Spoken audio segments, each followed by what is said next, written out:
expensive shit. Good morning, everyone. This is episode 26 of the Three Body Problem. Juanito has a brand new microphone arm. So if you're not watching this, you're missing out. We have a brand new microphone arm that brings the voice all the way up. So for sure, we're going to start getting some Just new listeners very nerding soon. out so hard on this microphone, this podcasting equipment shit. You're doing very well, my friend. How are you? Thank you. Good, man. Good. Just being reminded that it's the holidays, so trying to treat it a little bit differently. I recently was told that I had license to. Some people feel the license to actually dump out their to-do lists and their calendars and reimagine how they're going to organize their productive life for the rest of the year. So I'm trying to do that, and it's the weirdest shit ever. So I'm trying to reconsider what this will look like for next year. Are you like taking control of your life and stuff? I'm trying. My man. The hubris, the fucking hubris to think that It's I might important. be able to. It's Yeah. important. In 2025, maybe we'll get you on either jiu-jitsu or a taekwondo mat and Man. everything will be good. Everybody calm down. One Mr. class. Costin? Mr. Costin, how was your weekend? What's going on in Romania? That was good. We were in a small trip to the Transylvania part of Romania, to the city called Sibiu. President of Romania comes from Sibiu. This is a German-style city with beautiful buildings, probably all the kind of city that most tourists go to, which is why we haven't been there too often. So it was nice to relax a bit, see a bit of snow, just a tiny bit. The election stuff has settled down. Have we gotten any clarity at all on where things are going to be? It's worse every day. I think they just discovered, remember we talked about this TikTok campaign that people suspected was paid off by Russia. It turns out it was paid by another party from the ruling government. They tried some kind of magic maneuver to boost this guy in order to kind of shift the votes away from the primary candidate, and it kind of backfired in a spectacular fashion. They just pushed Călin Georgescu to the first place, but it seems it wasn't Russia after all. It's not foreign interference, it's local interference. It is a kind of local interference, which in theory should be legal, but I don't see many calls for prosecution or trying to find out what happened there, or if it was illegal. Well, let me ask an important question. Your intelligence agencies put out a report that directly said they had all this evidence of Russian interference and Russians paying for it and so on. What does this tell you about like the quality of the work coming out of your agencies? So there was you don't have to answer though, by the way. It's not the Securitate anymore. We have there was a report which said the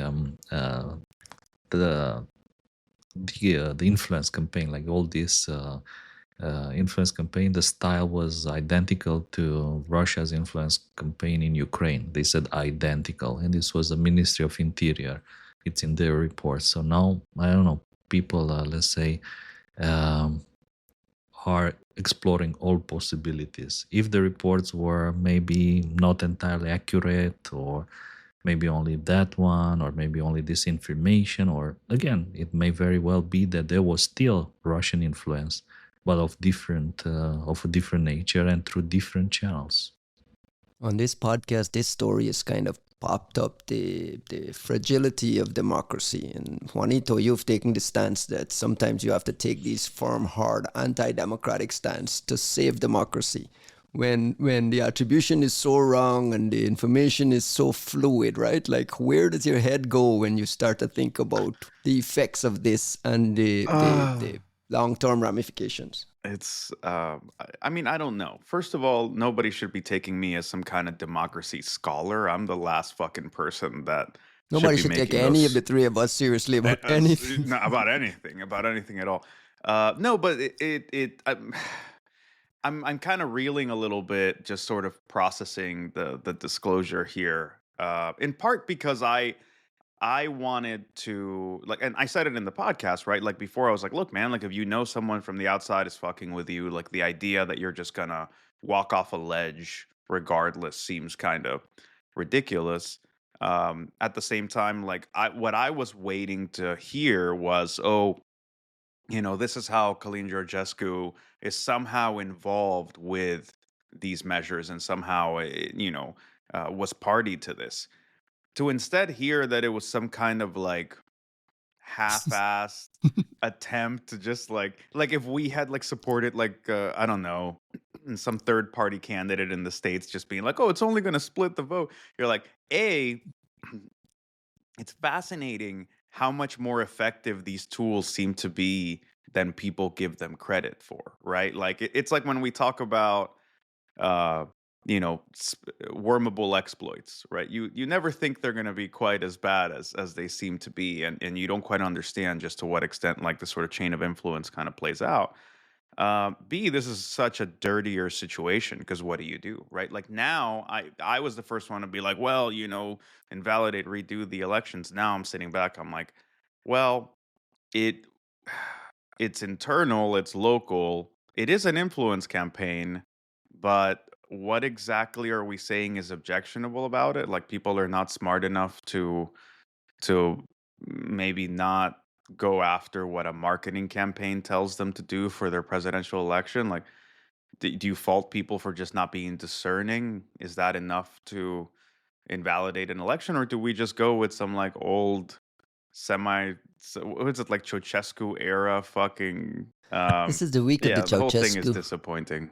This is the anniversary week of the Ceausescu famous speech and downfall. Costin, you were there for a part. You were there for that as I you was, lived yeah. through a lot of that. I want to ask an important question for you. What is this sense of? What's the sense? Give me the pulse of the people as it relates to all these new disclosures. What happens next? And is there a conversation there that we are having about like the effects of this on democracy, or are you guys just kind of just dealing with it day to day?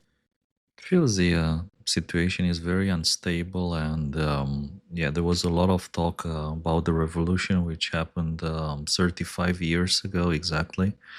And the Romanian Revolution was actually quite violent. It ended through the killing of Ceausescu and his wife by the firing squad after they were very briefly judged. And this, if you want, this kind of violence was necessary to essentially to bury the communism, everything, and to move on to something new. At the same time, the troops that were loyal to Ceausescu, they were fighting. Like they wouldn't just stop. They were killing people. So the moment they announced Ceausescu is dead, the fighting stopped, and people moved on. Now it feels that there's a moment where people again they're very confused. The situation is not very good. The costs are very high because of the war that's happening essentially on our doors here, and the country is in a very unstable political situation. The president was supposed to leave 2 days ago. A number of politicians went to him to ask him to resign, and the meeting lasted for 3 minutes. So it was a very quick meeting. He just shoved them out, like showed them the door, and nobody knows exactly what is going to happen. Nobody. And with that tension in the air, can we just let's tackle the news quickly this week. We're late to this podcast. We're recording on Monday, December 23rd, 2 days before Christmas. Happy holidays to everyone. It's about 9 o'clock in the morning, so whatever we miss, we miss. I wanted us to tackle some stories that constantly come up on this show. And we'll start with Amnesty International report on Cellebrite tools discovered as part of a Serbian police operation there, or law enforcement operation there, and then the discovery of a novel new spyware called NoviSpy. Costin, you took a really strong look at this. What is the big takeaway here? So this is a previously unknown Android implant that was developed by Serbia, and it was typically installed through physical access. So you need to keep in mind, I think, this detail because it's important to the story that they were implanting it through physical access. And the point here is that people obviously don't want to give their PIN number whenever they are meeting law enforcement or security agencies. So the tool they were using to bypass the PIN lock screen was essentially Cellebrite. So they were taking advantage of the suite of tools from Cellebrite that in this case was donated by the Norwegian government. And obviously the Norwegian government doesn't seem very happy about the way this was used. Like originally the idea was this is going to fight drug lords, and it's going to be used for things like that essentially. But it turned out that this ended up being used to bypass the PIN of activists who were participating in different pro-democracy protests in Serbia. And their phones were implanted with this new tool called NoviSpy. Novi here means obviously new, so kind of a new spy. In my mind, I assume there's also an old spy, something like that, that is probably not known yet. And this is possibly the new generation they were using. Juanito, who is Cellebrite? Are we putting them along the lines of NSO and Kandiru and all these people, or Cellebrite is more of like, no, we're a law enforcement bypass tool that helps with like real law enforcement investigation? This company is a lot more quote unquote reputable, correct? Yeah, it is. I think it gets kind of shoved into the same. It gets shoved into the same sort of category, and almost. I'm not going to say unfairly, but definitely, you're painting everybody with the same brush. You go look, Israeli company, it sort of does something with mobile that you're not supposed to do. NSO There's some slash zero-day stuff Cellebrite, in and there you too. go, well, for sure, there has to be something in there. But it is extremely prevalent with law enforcement, like extremely. And even if you don't need to unlock the device, they also provide sort of the hardware software combo that you would use to like collect evidence on devices. So like even if you have it unlocked, like that's what you would use. And it's what like your local law enforcement is using, which is also why even though you're only supposed to be able to buy these as law enforcement. Like I happen to know people who buy them off of eBay because you'll get cops who'll just kind of like sell them off. Didn't Moxie find Yep. one that fell off a truck and wrote a blog post about it? It's the It same fell. thing, right? One fell off a truck in front of Moxie's house, and you would be amazed at what happened next. Yeah, it's not as hard to pick up. But what's interesting about it is it kind of shows this. How much you can really piece apart some of these ops, and like NSO sells this sort of like turnkey thing where you go, they've taken care of everything from like the infection vector through to the infection. Cellebrite is not trying to sell you, as far as I know, it's not selling any kind of implants or anything, but what it does is it provides the ability to unlock devices when you have physical access to them. And the idea being for you to be able to collect forensic evidence, what are the messages, what's all the data in here, etc. But if you go and unlock the device and then you want to do something else with it, like I'm not going to say it's not Cellebrite's fault, but that's part of what gets enabled once you get past that first layer of protection. And frankly, I don't even know how specialized the capability Cellebrite is providing is on that front, right? Like, to what extent are we just saying, hey, you've cracked the passcode, now you can do whatever the fuck you want, right? Like, if we had different if we had different passwords for I'm installing something on the device and I'm unlocking the device, I think the Cellebrite situation would actually, I'm assuming the Cellebrite situation would no longer apply. So that's one of those where I look at the Android devs and I go, well, one way we could handle this situation is maybe you don't have the same fucking password for this, that, and the other. But that's me trying to kind of put the toothpaste back in the tube, right? Costin, in this case, the Amnesty actually documented quite a few cases where the Cellebrite toolsets were used to bypass the devices on activists, journalists, folks who were in the crosshairs of the Serbian government. And I noticed you mentioned the Norwegians got implicated. Even Cellebrite had a statement to Amnesty International around this being kind of an abuse of their tools. But the thing that popped up in my head there is one, the linking of the 0 day the Android 0-day. And two, they mentioned there in the report, they posted a screenshot of just random numbers of calls coming in. And the point being made is that we have a knowledge gap. We have a serious knowledge gap in how we understand either these one-click or these zero-click exploits. And those could be the sign that there is some kind of zero-click kind of attempt at exploitation that we don't know anything about. And they mentioned that they believe it's a zero-click targeting voice over Wi-Fi or voice over LTE functionality in Android devices for rich communication suite calling. Costin, any thoughts at all on, like, you think they're on the right track, that this is potentially some exploitation attempt that we don't quite understand yet? Yeah, so I think one of the main differences between iOS and Android is that on iOS you have all these things like iMessage and FaceTime that are enabled by default, and they are essentially the foundation for all the zero-click, zero-day exploits that we have been hearing about during the last year. So it kind of helps on the iOS platform that these services, which are remotely accessible, they are enabled by default. On Android, this surface is, I think, a bit smaller because they don't have an iMessage-like feature in the operating system. But typically people install things like WhatsApp or Signal or other similar messengers. However, voice over Wi-Fi and voice over LTE is pretty much available everywhere on all Android distributions.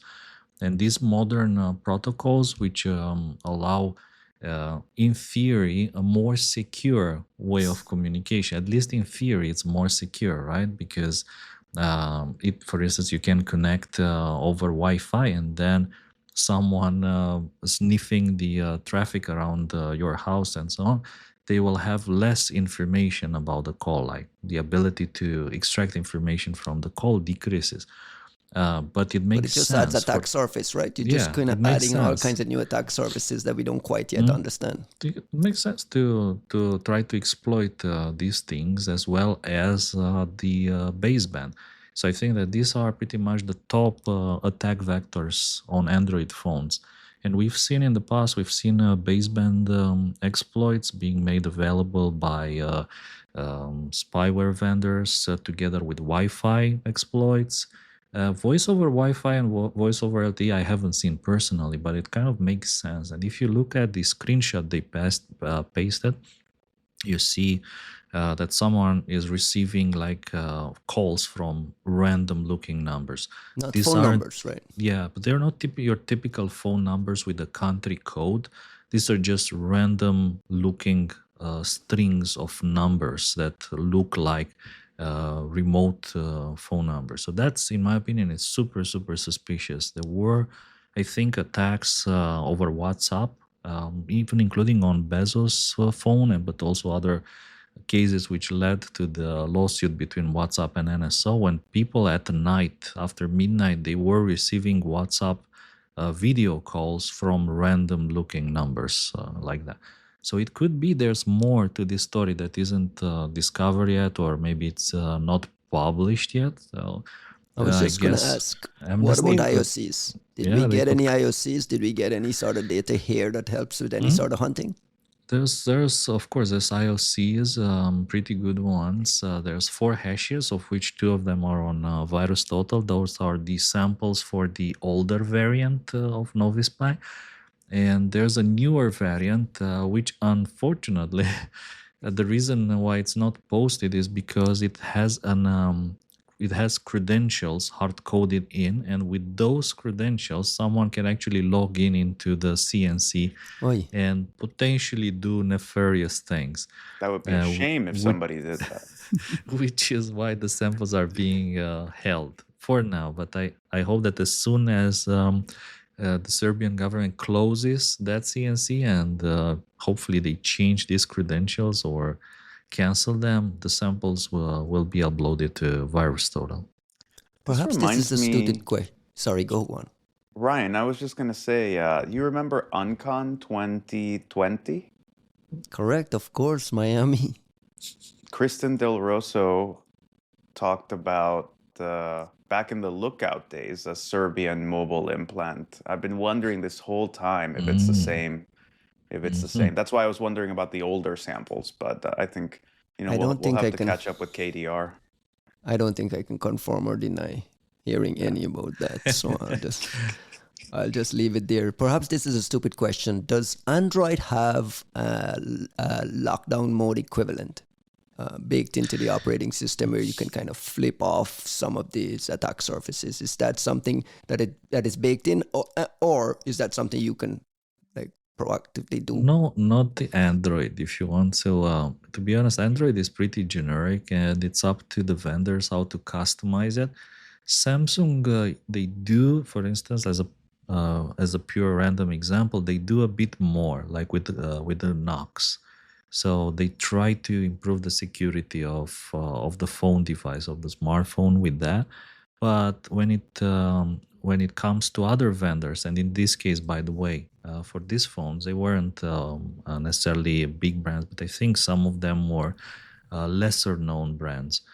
And those guys, they don't really pay a lot of attention to security, to be honest. What they need to do is a cheap device that can be mass produced, sold everywhere, all around the world, with as little support as possible, maybe some patches from time to time. But the reality is that security is not that great.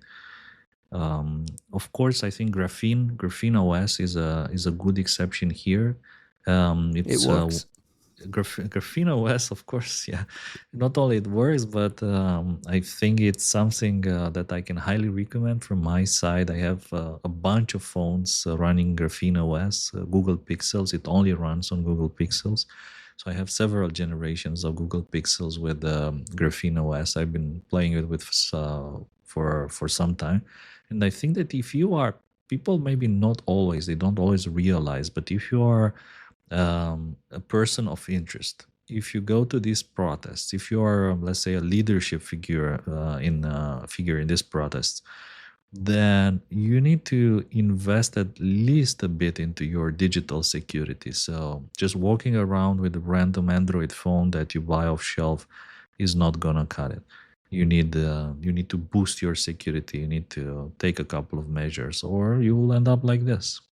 But they'll end up like this anyway. I mean, that's the argument, right? It's like lockdown mode is. Charlie Miller said it on my podcast. Like, what is lockdown mode going to stop? If they want to come after me, they'll get by lockdown mode. They'll test whatever works around lockdown mode and work on me. I think You're it saying raise the depends. bar, raise the bar, raise It the bar. depends who's coming after you. I mean, the Yeah. people who come after Charlie Miller, maybe they're not the same people who come after me. The kind of people who come after me, they're a lot more, I think, than Charlie Miller, and possibly more determined, in the sense that maybe he's not as a big of a threat to those kind of people as others, like Do the you activists guys? here. I think that's a mistake you get with people like Charlie. Not to I mean, who is like Charlie Miller? But like Hmm. when you talk to folks like Charlie Miller or Mark Dowd or Dave Eitel, like they're they're they're brilliant folks in a very specific space. I tend to think, forgive me, guys, but like I tend to think they're not the best at threat modeling in that sense, where it's like there's a consistent there is definitely a like not just first worldy but first world like vulnerability researcher Hmm. mentality to it, where you're so used to being around these sorts of superpowers and this kind of like, well, we'll just figure it out mentality, and you mean it that you have the capabilities to figure it out. When I look at a country like Serbia, it's like, no, they're being crafty, they're being skilled and crafty and using what's available to them. But that is precisely the kind of threat actor that I look at and I go, no, they're not just going to figure it out their way around lockdown mode necessarily, right? Like lockdown mode is working pretty well, it seems, for a whole tranche of threat actors. It's not to say that it works perfectly. It's not to say that it means Well, that nobody can it doesn't mean that that everybody's stumped. It's just like, to Kostin's point, we're trying to address this in tranches of capability. Like, I am not going to stop NSA, GCHQ, the Dutch, whatever, with some half-assed, off the shelf measure. But I sure as shit expect to stop, the Ecuadorians, the people that have been buying sort of your your lower to mid-tier quality capabilities. And certainly anybody who's like, well, I'm just relying on this side channel attack, wherein like I get a Cellebrite unlocking tool, and then that's also my way into it. That's what you would hope for, is like, how do we stratify these threat actors and then address them in their own way? So like, I don't want to invalidate the value of lockdown mode. I do think that even the people that are designing lockdown mode are maybe thinking about this shit oversimplistically, which is why we're having the discussion we're having around the force reboot thing, where you go, I don't know who this is. I don't know that this is helping people, the right kind of people that you want to help, quite the way that you suggest that you want to help them. Yeah. But at a But high level, we always say, well, lockdown mode is working, lockdown mode is working. We don't know that, one. And two, every time a new iOS OD in the wild gets reported, there's always the question pops up, would lockdown mode have stopped this? have Which is a stopped it. stupid question, though. It's a completely, utterly stupid question, because if lockdown mode would have stopped it, they would not have used that. They would have used something that would have bypassed lockdown mode. I feel like we're not clear about how we're communicating the success of this.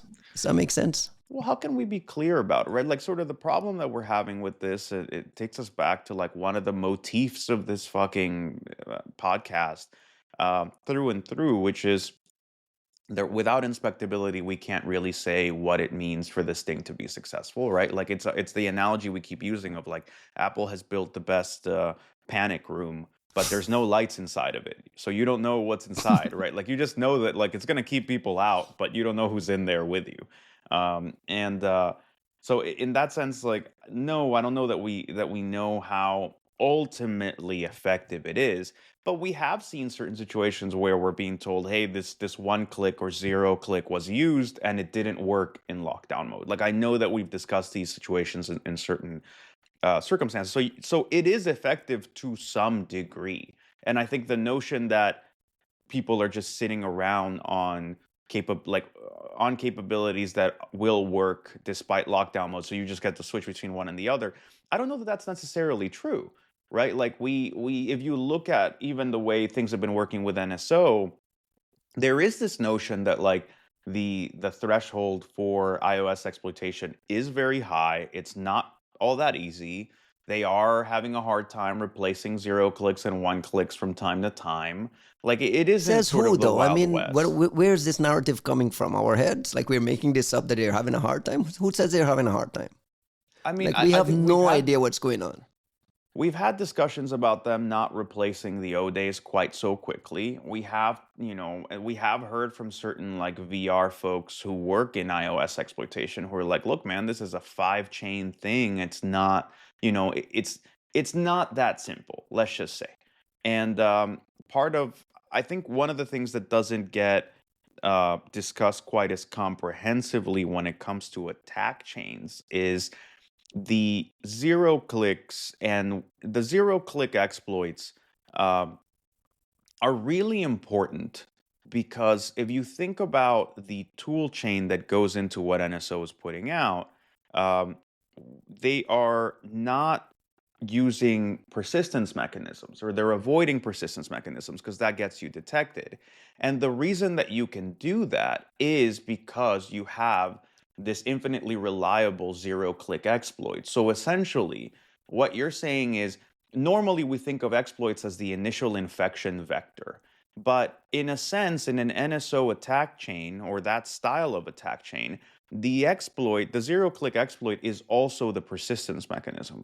Because what you're saying is, I'm not going to persist by virtue of doing anything that lets me I survive can a get in now reboot. anytime I want. Yeah. I'm just gonna keep reinfecting you every day. You got your little iVerify notification. You rebooted your phone.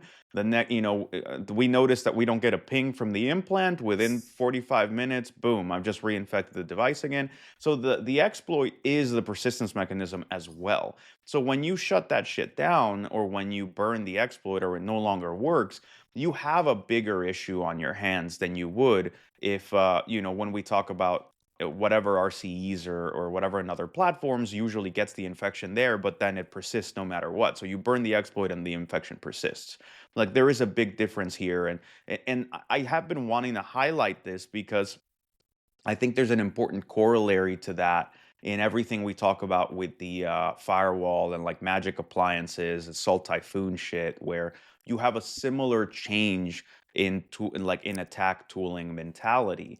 That is why we're so mad at these appliance vendors in a way that, I'm mad at Apple for the inspectability problem. I'm not mad at them for the level of security engineering they're putting into trying to defeat, do exploit mitigations and defeat the possibility of these exploits existing in the first place. But yeah, that's where you get sort of the distinction between how these manufacturers are playing out. I should mention here just quickly that just this week, WhatsApp actually had a victory in their case against NSO Group. The judge ruled in favor of WhatsApp in that lawsuit, found NSO liable for hacking and breach of contract, and that case now moves on to the issue of damages. The same case that Apple ran from because there were too many spyware vendors and there's something called discovery that might expose something. So I just wanted to drop that in there as well. Shout out to the folks at WhatsApp and Meta for pursuing that just from me. And I want to pivot quickly. You mentioned Salt Typhoon, and Costin mentioned special people that should be very, very careful. And as a spin-off of Salt Typhoon and some of the reporting there, that political figures, high-end political figures here in the U.S. had their mobile phones infected or whatever.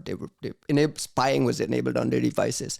CISA came out with a guide late last week, on how these specially targeted folks should be locking down their phones. And a lot of them, there's a lot of Android-specific and iPhone-specific recommendations here that are very, very useful. But the one that was somewhat controversial on Twitter and some of the places that I've seen is this idea that you should not use a VPN. And there's a little bit of controversy over whether they were saying you shouldn't use a VPN at all, or whether you shouldn't use these free commercial VPNs. Costin, you were actively responding to this. Why did this recommendation stick out to you, and how do we provide some clarity on it? Man, when I saw this recommendation, I was thinking that it's either very insidious, like a very evil recommendation, or very dumb. Like it must be one of these two. And just think of it like in the following manner. Your government doesn't want you to use VPNs. What do? You use VPNs, obviously, because if the government doesn't want you to use VPNs, I think the best point there was in the thread. There was someone who actually answered. I think someone who was working at an telco, and he said, "Please don't use VPNs. If you use VPNs, we can't monitor your traffic and notify you when you are infected," which is a legitimate point. They cannot notify you when you are infected anymore if you use the VPNs, right? But on the other hand, it makes you realize that your traffic is being monitored. Like, this is not you just thinking that my traffic is free, nobody's looking at my traffic. No, the reality is that dozens of different entities are looking at your network traffic, knowing it's your traffic. Like, Ryan, it's your traffic. Juan, it's your traffic. Or me, Costin, it's my traffic. So if you ask me, if I have to choose between two things, one, government and the dozens of other people monitoring my traffic, knowing it's me, and other people monitoring my traffic without knowing it's my traffic, let's say assuming the VPNs are malicious, I choose the second choice, because this is how you do man-in-the-middle attacks. This is how you do man-on-the-side attacks, quantum inserts, and all sorts of exploitation that are not just theoretical, but we have seen them, for instance, in Egypt. In Egypt, man-in-the-middle attacks from ISPs were used to target and infect activists in the past. And I think there the recommendation was you need to use a VPN. If you don't use a VPN, you'll get infected when you just browse the internet, because your telecom operator, they know exactly who you are and, let's say, which one is your traffic. So if you ask me, the recommendation may have been wrong from several points of view. One, maybe it's okay for Americans, but it's super wrong to take this recommendation everywhere else around the world. So if you don't live in the US, use a VPN. Like, this recommendation maybe is just for US alone, because they can monitor your traffic and It's safer actually for you as an American citizen if your traffic hits the internet inside the US. It may be unsafe for you if your traffic reaches out the internet, I don't know, somewhere else. So for US, maybe this makes sense. I think this may be the point here. And the second one is that, yeah, many free and commercial VPN providers have questionable security and privacy policies. I agree, which is why I never recommend anyone to use free VPNs. One, two, don't use commercial VPNs that ask for your name or any kind of personal details. Only use VPNs that allow you to pay with cryptocurrency without giving any kind of details about yourself. If you want a truly private, virtual private network, then it needs to be completely disconnected from your identity. So don't pay with your credit card, don't pay with PayPal, don't give your name, don't give your email address, and so on. Costin drop in all the knowledge, except who should they use? Like, what do you have a recommendation or two of, like, Look, without people exposing in the your own thread. usage? I didn't start this thread, so I think it was Pond who started the thread, and he said like this is like, and I agree. Everything else in there, it made sense. Quite decent recommendation. This one was a red flag for me. When your government says don't use a VPN, where does this happen? This happens in China, in Russia, where VPNs are forbidden, and so on. It doesn't happen in the United States, right? The cradle of democracy. And yeah, like I didn't start the thread. Pond started, and then I think Dino Daizovi also jumped in and said like, yeah, this is a kind of strange. I'm trying to understand why they would recommend anything like that.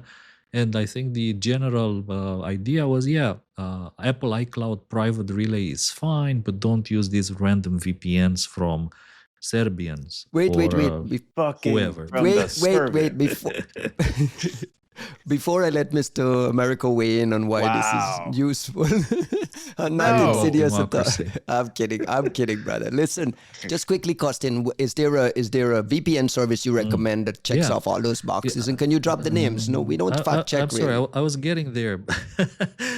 And again, people in that thread, which I advise you to look up on X, people were saying like Proton VPN was one thing, Molvad was another.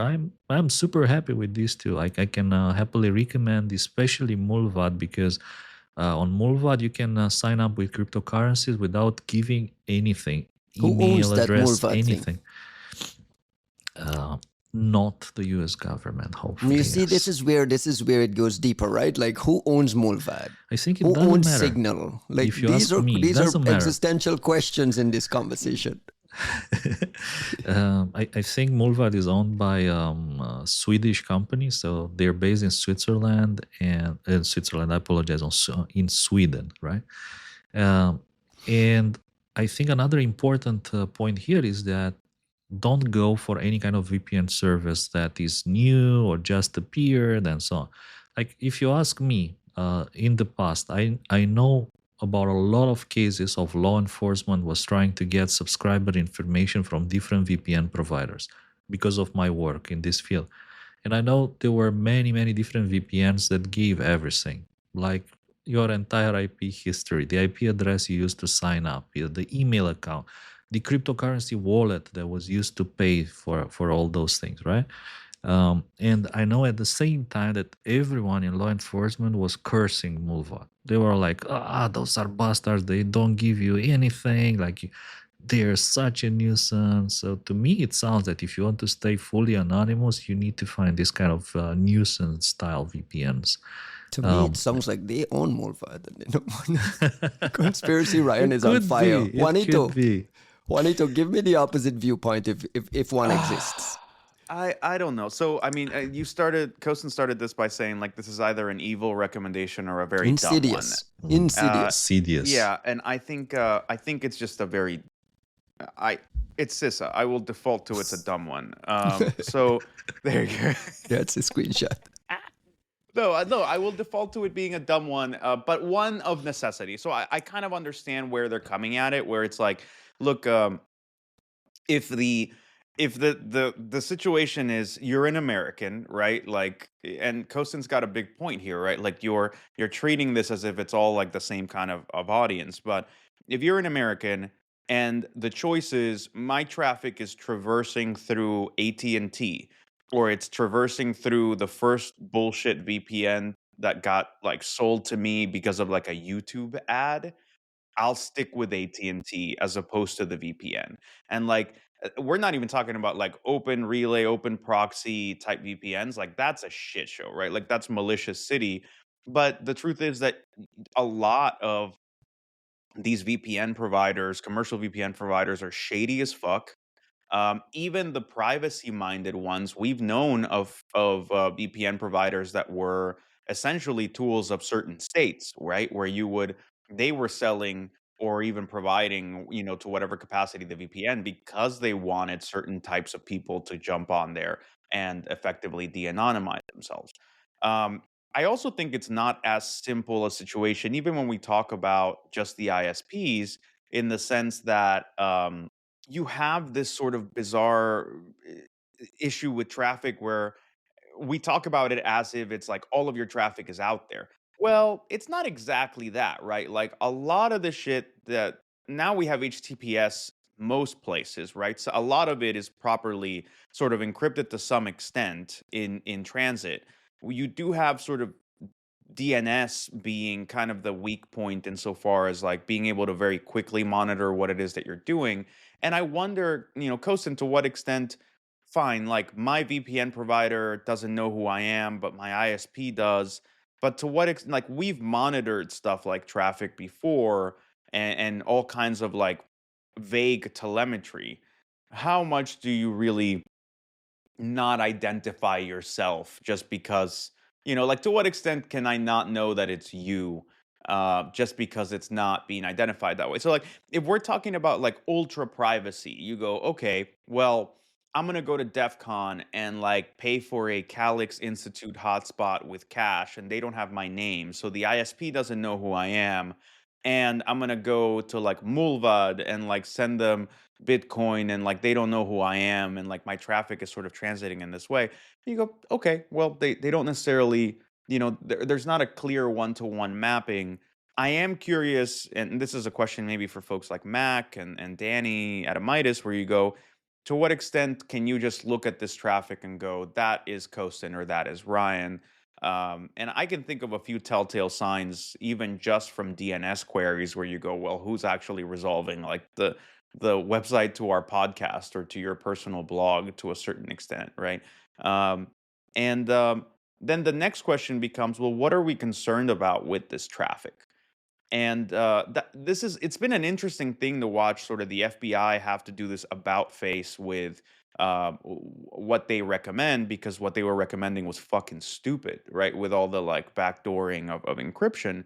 But you also get into this situation where you go, who do you trust more and what are we trying to protect ourselves from, right? Like you don't trust the ISP. In many countries I wouldn't trust the ISP. In America we're used to being able to trust, let's say AT&T, and now what we're worried about is, well, there's a Chinese passive surveillance system that's being run through our ISPs, and all of a sudden you go, well, we should be a little more concerned about the traffic. I think personally in this space, like I am a bit of a defeatist when it comes to privacy and being concerned about this kind of stuff. I just don't see a good solution.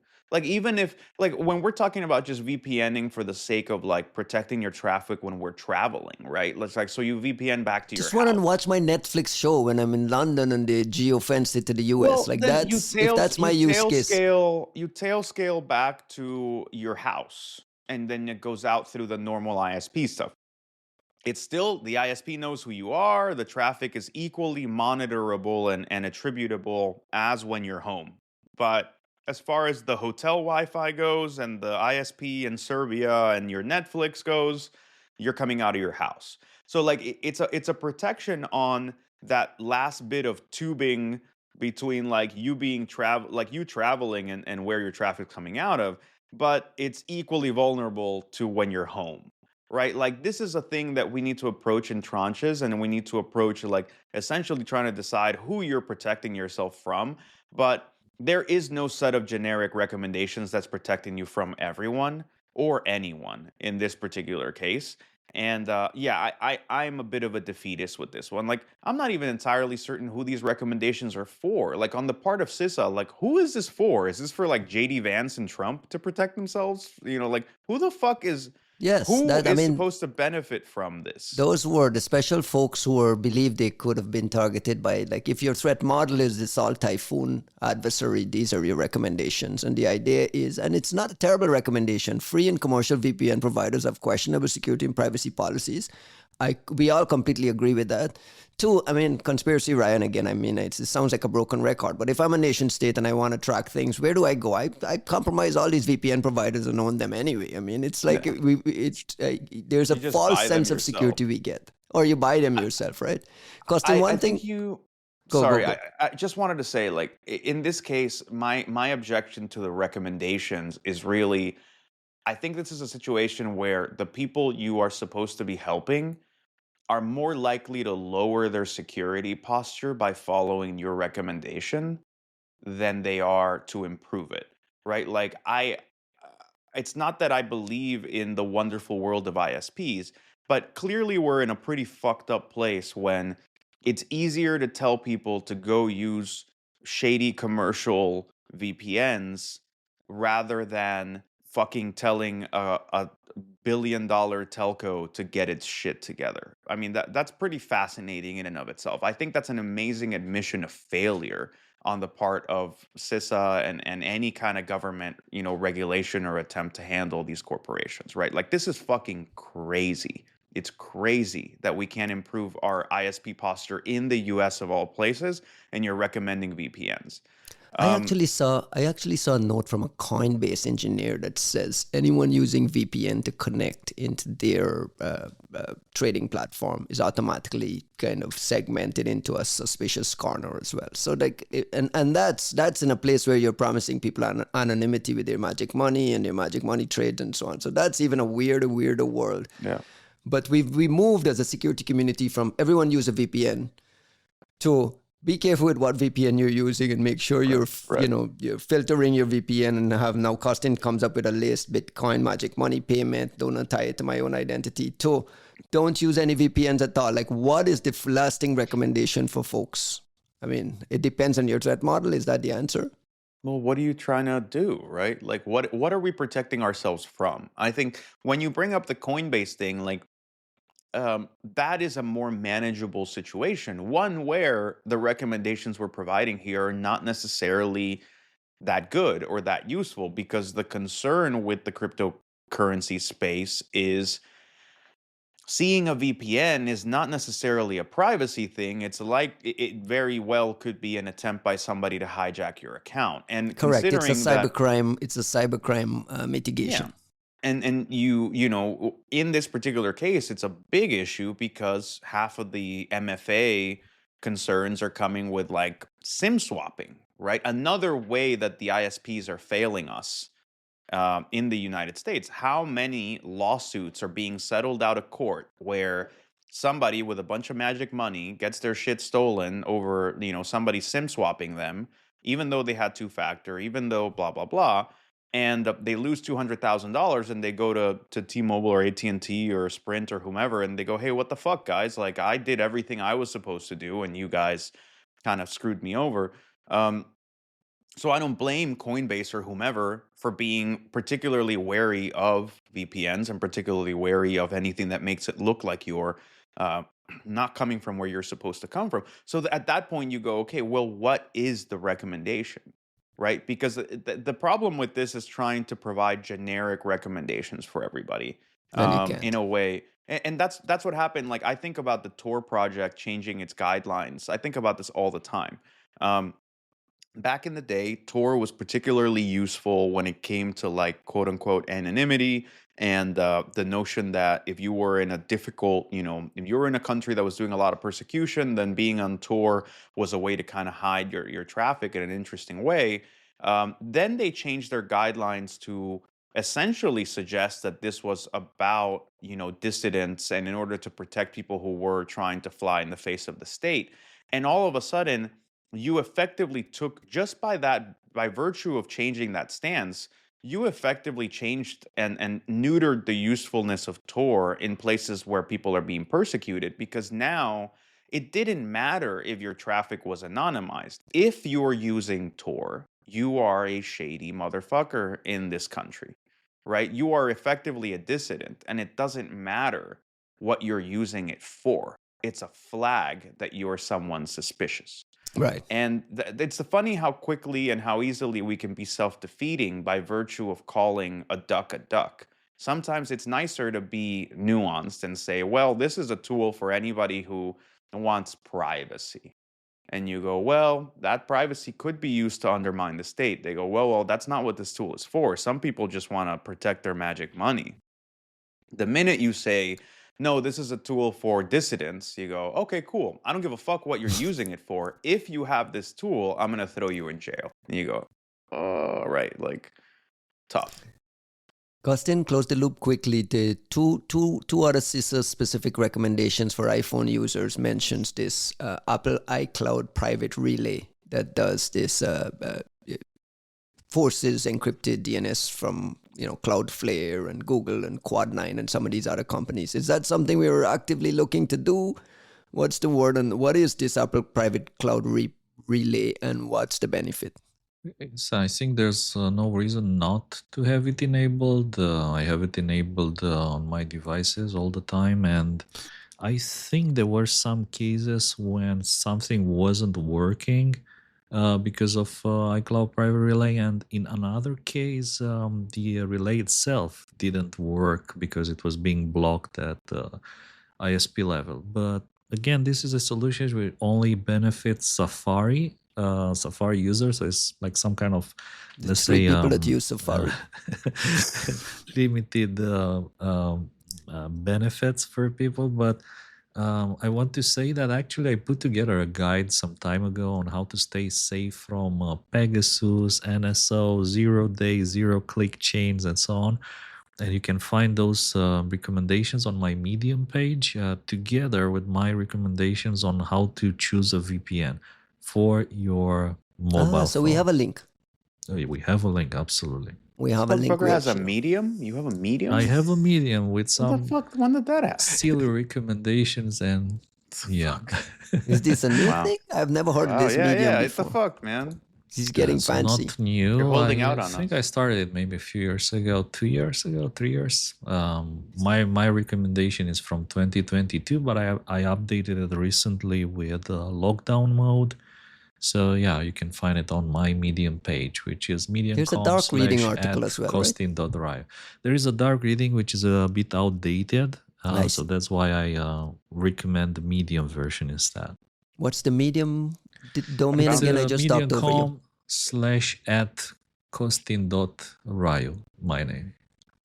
Okay. Speaking of sniffing on traffic, there's a report from a company called BitSite here in the US on the aftermath of the Kaspersky ban here in the US. I mean, it's a topic we've been tracking.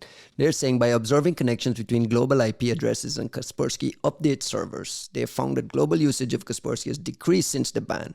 But of the US companies using the software before the ban, 40% of organizations are still using Kaspersky products. It's also interesting, 19 government organizations in the US continue to use Kaspersky products. Who are these people, Juanito? I don't fucking know. That's an excellent. I mean, I'm kind of fascinated even at the prospect of like them saying that the majority of KL's customers are still in the US.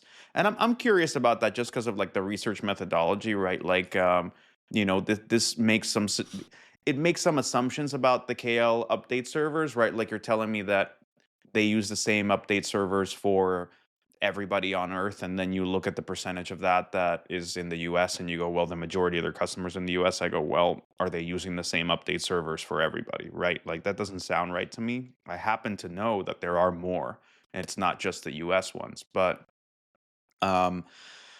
I don't know. This is pretty fascinating, right? And this is where you start to talk about like end of life software and just the general life of software user ecosystems, right? Where how many people are actually engaged in this public conversation, interested in what, you know, the government or anybody has to say, and is even paying attention, right? Like most of the computers that you bought off of Best Buy that came with Norton or came with Kaspersky, like those are going to users that are not discerning, not keeping up, probably won't even notice if it switches from KAV to Ultra Aura. AV.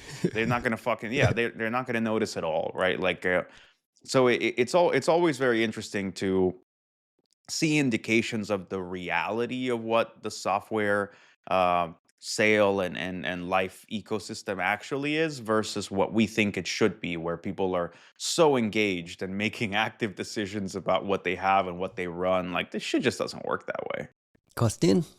It never ceases to amaze me.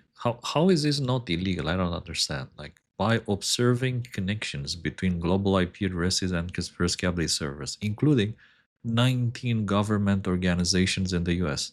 Does it mean they're observing the traffic between US government organizations and Kaspersky servers? That's how it sounds to me. Um, and So it's probably not. you're asking about bit sites Yeah, how do you methodology, observe the or traffic? How do you observe this traffic in a legal fashion? That's They my run question. it. They're running through a VPN. just going to say everybody should. Or you can put it like this is why BitSite doesn't want you to use a VPN because they won't be able to say anymore.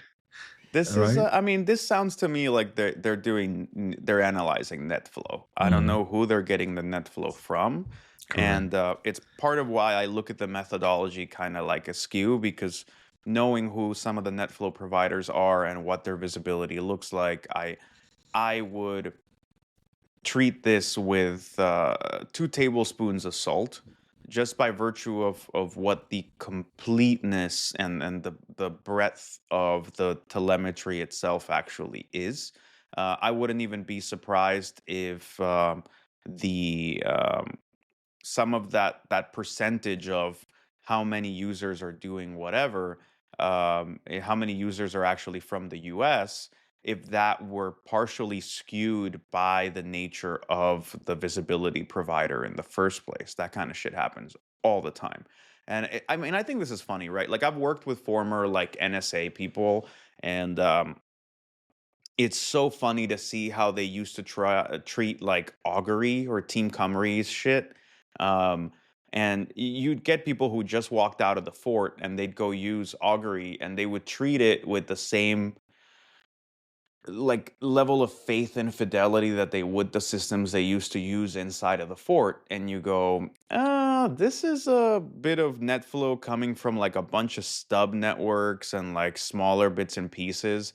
What you're seeing in that net flow is tiny bits and fragments of what is actually happening on the internet. You also have to remember like what internet routing looks like. It's not like shit always goes through the same path, not even the same, like not even the path of least resistance. Like the internet is a weird thing where traffic just runs around in odd ways.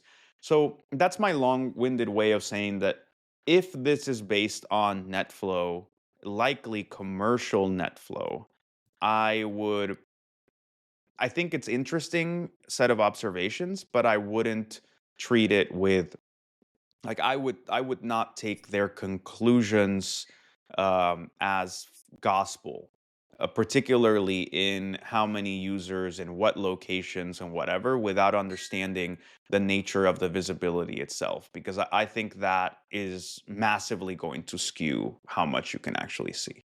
Does this line stand out to you at all? 19 governmental organizations in the US continue to use Kaspersky. Does that sound shocking to you, or is that something you would kind of expect? And they don't say if it's a state government, if it's federal government. Like there's a lot of there's a lot unclear here.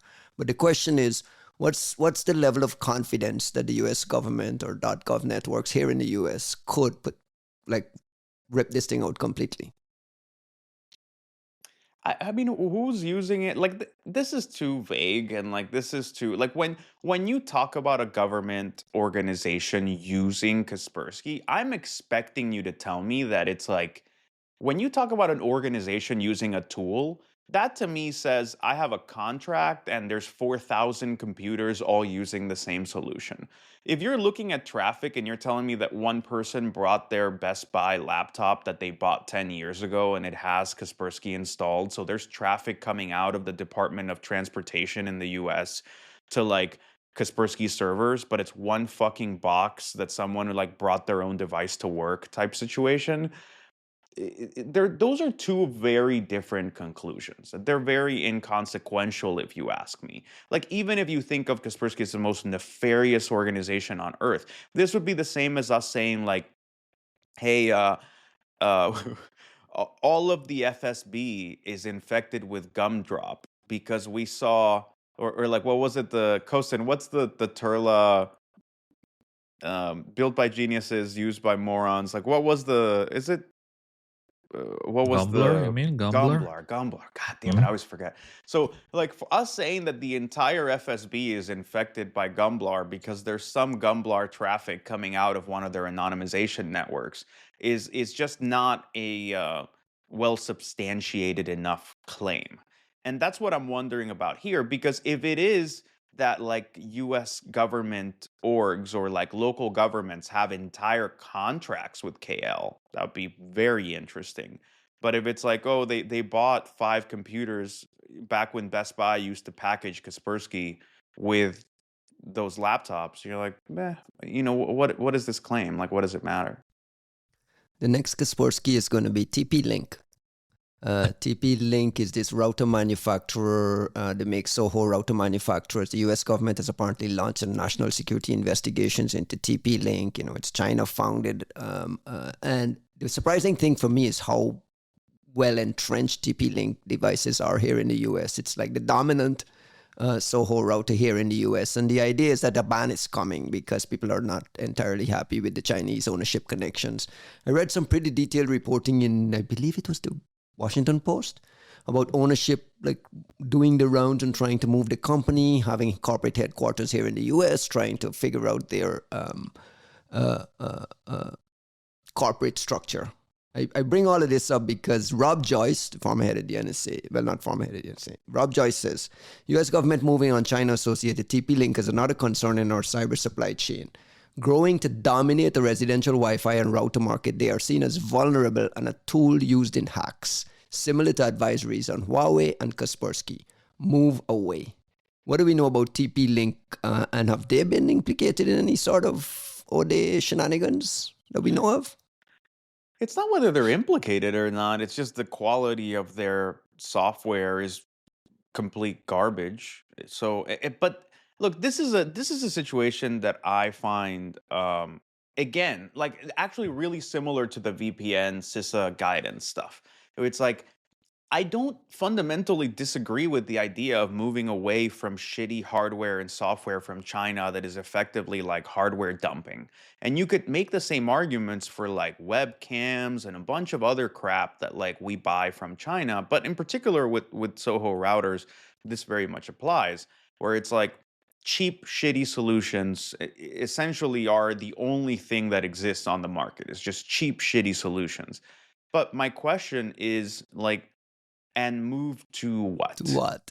This is a And recurring question on this show, right? it's It's like, like that's what feels so premature about the US government or anybody going after any particular company of these. Like if we were discussing it as like protectionist measures, then the question would be like, okay, we don't want to enable this Chinese company to dump their shitty solutions, which also happen to be lowering our security in the US market.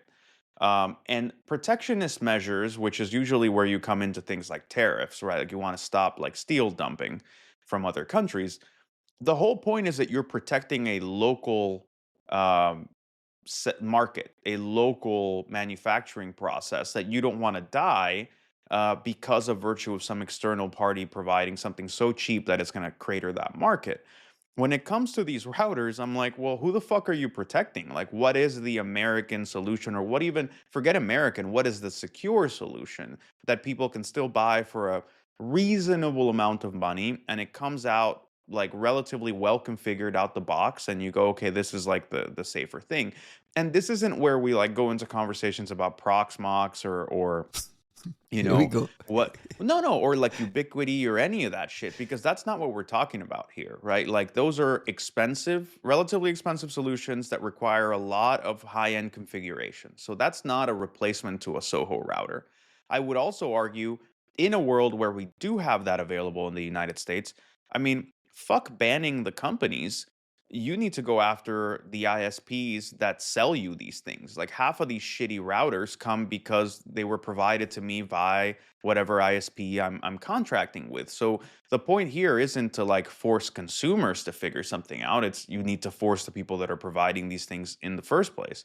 And I think this is where you know our government, like the US government, shows how like disjointed and shitty it can be and how it tries to do some of these things. And I think it's most highlighted in in our approach to 5G. When we were bitching and moaning about Huawei taking over 5G in all these different countries and continents and whatnot, the question was like, a lot of people were saying, okay, well, if we give them more money, like maybe they'll buy something better, right? The State Department's going to come in. Like we met with the president of Costa Rica with like a State Department delegation, and we're like trying to convince them not to go with Huawei. And in my mind, I'm like, okay, but who are they supposed to go with, right? Like, I guess you're looking at what, like Cisco and Ericsson, and like the solutions cost 1,000 times more money, and they're not necessarily as good. But like, are they even built to scale? Like, are they available? To what extent, like, is the technology actually not just affordable, but even there? And like, that's why I thought we were going to fail on the 5G push no matter what, because we weren't saying, look, here's this healthy Western ecosystem of manufacturers that you should work with. And like the difference, like the price differential is 15%. So we'll subsidize that 15%. Please go with somebody who's better. Like the conversations were a lot more opaque, I think, precisely because the options weren't as good and the money didn't make sense. So we were bitching and moaning and jumping up and down about 5G, but it wasn't a viable difference. And in this case, I'm wondering, when it comes to these Soho routers, are we in the same situation? We're going to try to problematize what exists, but to what extent are there any actual solutions that fit the bill for security and money and availability in a way that is significant? But even if there are no alternatives, or even if the alternatives are very much the same or even shittier, don't you want your people using your US made shit versus some TP link that's on in China and dominating your market? I mean, that's just But an Ryan, my obvious. question is, what US made shit even exists? Are there any like Soho router manufacturers in the US? Yeah, it's a crazy question. Like that's such a bizarro question to me, that the fact there isn't a US alternative to Who the fuck all of makes these routers in the Taiwanese. US? Isn't D-Link a US company? I don't know. We don't fact check, and that's why I don't want to We drop don't. names here. But I mean, you have to have US based alternatives. Cisco must have some Soho thing. I mean, They I'm sure must. Cisco's making that shit in China too. That's the point I wanted to make here as Well, well. Apple is making stuff in China, right? Yeah. This is the point I wanted to make here as well, is that the supply chain is so complicated that we may think we're avoiding that gap, and big components of these things are coming out of China anyway. Costin, a thought on this? I'm asking the great AI about I was this. saying there used to be a nice alternative which was called Linksys. Linksys was yes. bought by Oh, Cisco. yeah. But That's the what I said. routers were so good, and actually, I remember people were still trying to buy the old Linksys routers, hook them up because they were just so good. Like you could even install something OpenWRT on them. So, Yeah. by the way, what I've been saying this for a while, and I'll keep saying it until more and more people realize and start follow my advice. But there are open source solutions. So Open WRT is a home oriented, if you want, operating system suite, Linux based, for routers that you can put on some routers. It I works. guess it works. You need not like the cheap ones, but more like higher end routers to run OpenWRT. Do you So need to it's write a driver? you You absolutely see, need this has always to been a know your hiccup for stuff. me. This is like Whenever you recommend one of these tools for me, it this is not for becomes your. This is not something your mother can set up by herself. I'm afraid. So you'll need some help. But again, you need to think here. There's how to say. There's two sides to this problem. One is it that we want everyone to use better solutions, and if we want everyone to use better solutions, then the ISPs and the government need to take charge of that, right? correct and subsidize it and pay for it. That's one. Or two, people who care about security, like serious people, should be using better solutions. And I think I've seen maybe the most American thing on X following Rob Joyce's comments. Someone, I'm not gonna drop any names, but he was using Linksys all over his home, and after that he went straight to your whatever hardware store and bought like $5,000 of American made routers and cables and hardware equipment to rewire his home. Wave the So flag. it felt like so patriotic and powerful and American to me to see that American. huge shopping cart full of routers and everything made in the US and so on. But yeah, I mean, it makes sense. It makes sense. Like that guy spent like $5,000 or more to rewire to get rid of TP-Link and replace it with US made solutions. So That's what again, they are. depends who is the target audience for this. If it's rich people who care about security, then yeah, you can go and you can pay for pfSense, you can pay for Netgate devices that can run open WRT, and just keep in mind that in most cases it's not the hardware that is the problem, but it's the software. So the moment that you replace the custom-made software from the manufacturer with something like Open WRT or pfSense, you reduce the vulnerability risks a lot, in my opinion.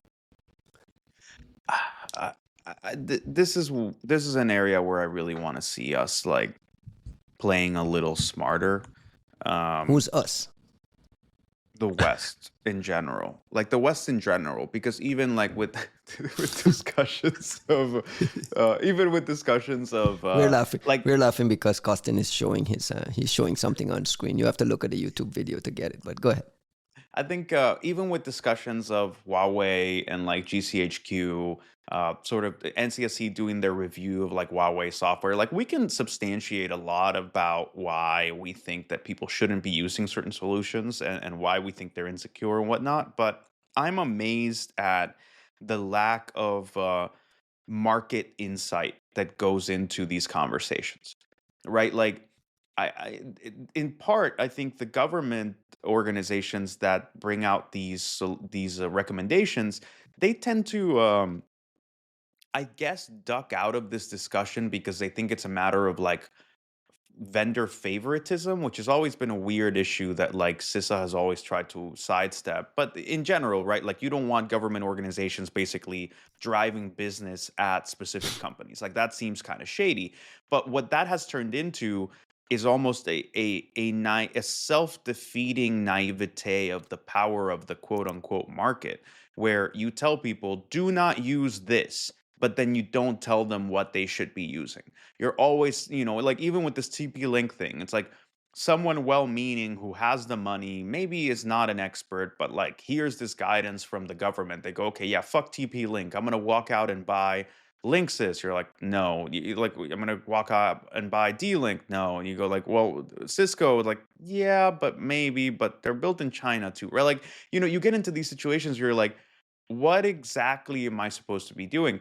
And it's not that I want them to give a shopping guide. It's actually that I'm curious to what extent this is informing the policy discussions in the first place. Like, how are we having conversations about, like, do not buy 5G shit from Huawei for your entire African continent deployment? And you go, well, It's what Too easy late. there. company has enough manufacturing capability and provides a good solution and is secure and is Western aligned that can provide enough hardware for the African continent? Is one even available? Because if one is not, then we need to have a different conversation about this altogether. And just pretending that this is a consumer problem where you need consumer guidance, it's disingenuous to the point of being self-defeating. Yeah, but it's kind of geo-siloing of products and banning products. It's become a normal thing. Russia is banning everything that's Western. The U.S. is kind of following suit here. I read a lot of, Juan, I don't know if you get a lot of this. I read a lot of new administration coming aboard. Folks are making the right set of noises and testing messages with the administration. Anti-China stance is kind of playing well. Is there some of that playing here, or this TP-Link thing is a legitimate cybersecurity, national security issue that is, that should be on people's radars? It's a legitimate issue, but I don't know that this is being motivated by legitimate reasons, right? Like, why TP-Link now? Why now? Why are we doing Typhoon, X, Y, and Z? typhoon.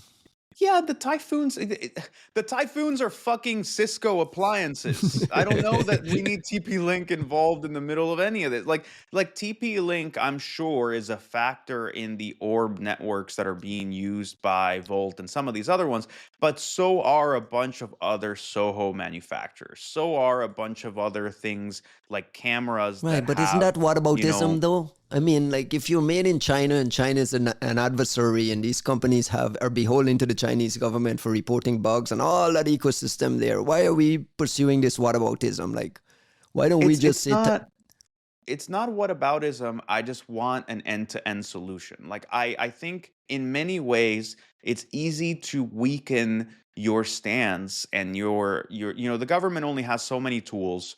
They're only so good, and they can only do so much. They tend to be too broad, right? Like whenever the government makes one move, it like displaces the water around it so much that it like fucks a bunch of other shit up.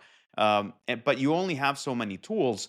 Should you be using them in this way when they're ineffective or incomplete? If you're going to tell me TP-Link is bad, I want you to tell me why TP-Link is bad, and then therefore what other companies are good because they're not doing what TP-Link is doing.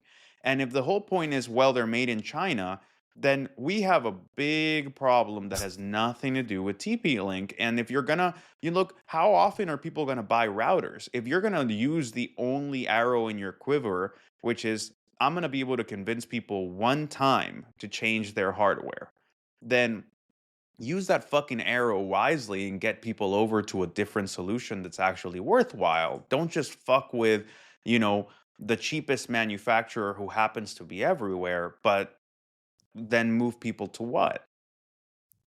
speaking of amazing Western-made products, I want to bring up two companies, BeyondTrust and Sophos, that gifted us with some fun 0 days this year. I mean, this ties into the conversation we're having. The alternative to a lot of these products made in the US and made in the West is just a scrap. I'm not saying BeyondTrust software is scrap. I'm just saying that this week we had an old day against CVE 2024-12356, CVSS 9.8, command injection bug in the BeyondTrust privilege remote access and remote support tool exploited without authentication. Like, this is as bad as it gets. And this is what passes for enterprise products used by very, very big companies to handle their, IAM and PAM capabilities. Juan, what do we know about this BeyondTrust 0 day? Is this nation state? Do we have IOCs? Fill in the folks on what. I have no fucking clue. Like I honestly don't know. I've been trying to keep up. I think this is one of like the most opaque advisories I've seen in a really long time, where I'm just like I'm trying to read through this thing, and I don't quite I don't quite follow through. There's a lot of passive language, which I think is always interesting, right? When you talk, when you know that there's some kind of infection, but what you're basically saying is like something could happen, it may happen, it's possible that this or that happens, and what You're you're really basically saying doing is we don't have logs. We don't have we logs. don't no, well, it's like it's I think this is more the Apple school book of like it may have could have actively been exploited to fuck up Massively. 100 million people massively, possibly. And you're like, wait, what? Like, those two things don't quite add up. Um, that's what you're getting a little bit with the sort of BeyondTrust thing. But Costin, you um, following this? yeah. I am. I mean, I checked the advisory. I looked at the IOX. There's a number of IPv4 and IPv6. I looked a bit into the IPs. Unfortunately, I can't see any links with anything known. Some of them are on DigitalOcean. In the same range, there's like typical crimeware stuff as well. So there's no obvious link to any of the big names. To be honest, it sounds maybe a bit more like some targeted cybercrime. There's a lot of reports lately of targeted intrusions from these sophisticated ransomware groups. I heard, by the way, a lot of news from Brain Cipher ransomware. I don't know if this rings any bells to our listeners, but lately the number of incidents and the victims they're advertising on their weblog has increased a lot, and more people dealing with Brain Cipher. Again, not just this, but sophisticated ransomware groups are going after everyone. So I wouldn't be surprised if that was the case here. Uh, it Oh, sounds more like the kind of company, MSP, not necessarily MSP, but again, service provider that could be very useful to For downstream ransomware things. gangs, yeah, to pivot further downstream. well, Yeah, this anything just to do. reminds me of this Mhm. Clio situation now Correct. too, right? Like where you have these Odays and Clio, What and is Clio, by the way? Quickly for the audience. oh Do we god, know? Some sort of that's remote access management software as well, right? yeah. God damn it, I should know how to answer this. I've been dealing with this Clio bullshit for about a week now, and Huh. what's happening with sort of with Clios, you've got these two actively exploited vulns, and it's dropping a Java rat. Shout out to Huntress and Rapid7, who very quickly kind of jumped on the triage of this, and they detailed sort of what this Java rat looks like. What's interesting about it is, you didn't have much of a sense of who was doing it in the beginning, and then apparently Klopp is claiming that Mhm. that they're the ones behind this thing, which would be really interesting considering how well they handled sort of move it and maximizing those sort of move it intrusions. But that's something that I don't think has been verified just yet. So it's a really interesting situation where you have sort of the exploitation of this product, and there's a certain amount of sort of like massive deployment around ransomware. But what is this thing called? It's like VL Trader and Harmony, and like you just there's so much fucking garbage out there. Like it's actually amazing to me that every computer on Earth isn't just ransomware and like actively locked by like four different people Who locking them. says I they just are? don't know. Who Yeah, says they aren't? you would know. Even with the opaque language, though, right? They did mention that during the course of their forensics, this is BeyondTrust, folks. During the course of their forensics investigation into the compromise of a limited number of customers' remote support SaaS instances.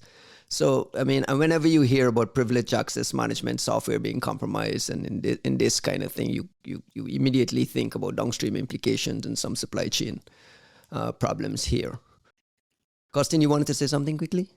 I just wanted to say that I tried to visit the BeyondTrust page earlier today over a VPN and with cookies disabled, and they wouldn't let me.